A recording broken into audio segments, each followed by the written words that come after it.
Hey everyone, I'm using a wooden frame I bought from Walmart, and I am going to turn this into a cute decor piece. And these frames are so nice because they really are customizable.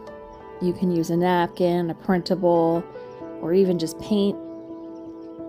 And they're just cute gift ideas, or if you need something different in your home that you want your picture in, you can really customize it. I'm going to be using a napkin today. It's a black and white napkin with flowers on it. So in order for that napkin to show up, I'm going to paint the frame all white, because if I don't do that, the napkin will become transparent and it won't look as pretty. So I'm not going to go for full coverage here. I'm just painting just to get a base white on there. You could probably use maybe a light cream, but I like to use white. I think that just brightens up the napkin. And while I'm doing this, make sure you hit the like button, share button, subscribe if you aren't a subscriber. I'm trying to grow this channel. I'm not sure quite what direction I want to go, but any help would be much appreciated. So thanks again for watching. And after the white layer of paint is on, I'm gonna give it a good dry. I don't want this wet when I put my napkin on. So we'll give it a good dry. And then I'll be using Mod Podge. I think you can use a school glue too. I've never really used that. Some people make their own Mod Podge out of school glue. I've done that one time. I don't know, it seems to work. Okay, so now I'm gonna take my napkin. This napkin is beautiful. I love this napkin so much. I'm gonna rip off the second ply. Some napkins are 3 ply, so you wanna make sure you get rid of the either 1 ply or 2 ply, and you're down to just 1 ply, I guess it would be. But you wanna make sure that backing's all removed or it's not gonna work right.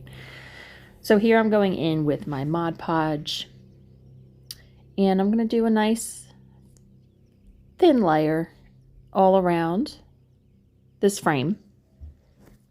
And I want to make sure that I get every spot so that my napkin sticks right.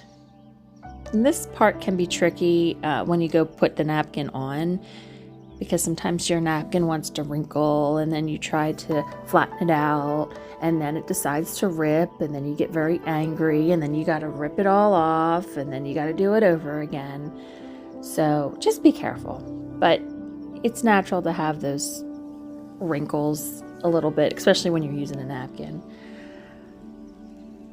You can always use the iron method. I didn't have to use that method here. It flattened pretty well. I just took my time with it, and sometimes if you heat it up with the hot glue gun, it helps straighten out those wrinkles. So it worked pretty well here. But the iron method is really nice. It will make it nice and smooth.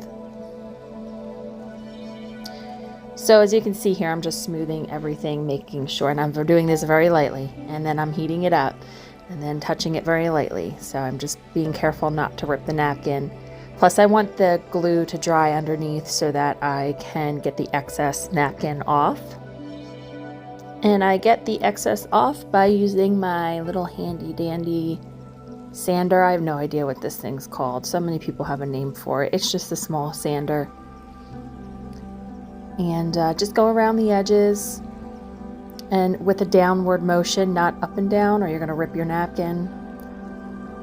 So just go down all the way around, and this just helps get a nice clean cut on your project rather than cutting it and trying to do all that. It won't be nice and clean. So now that all the excess napkin is removed, I'm going to use some distressing ink. Now this is totally optional. I like a little bit of distress on my projects, so I'm just going to hit the sides and corners with this distressing ink. But again, if you don't like this, don't do it. It's just what I like, and I think it does bring out the napkin a little bit more when you distress the corners and the sides, but again, it's completely optional. So as you can see, it kind of brings out, at least I can see, it brings out that napkin a little bit, and it brings out more of the detail by doing that distressing ink.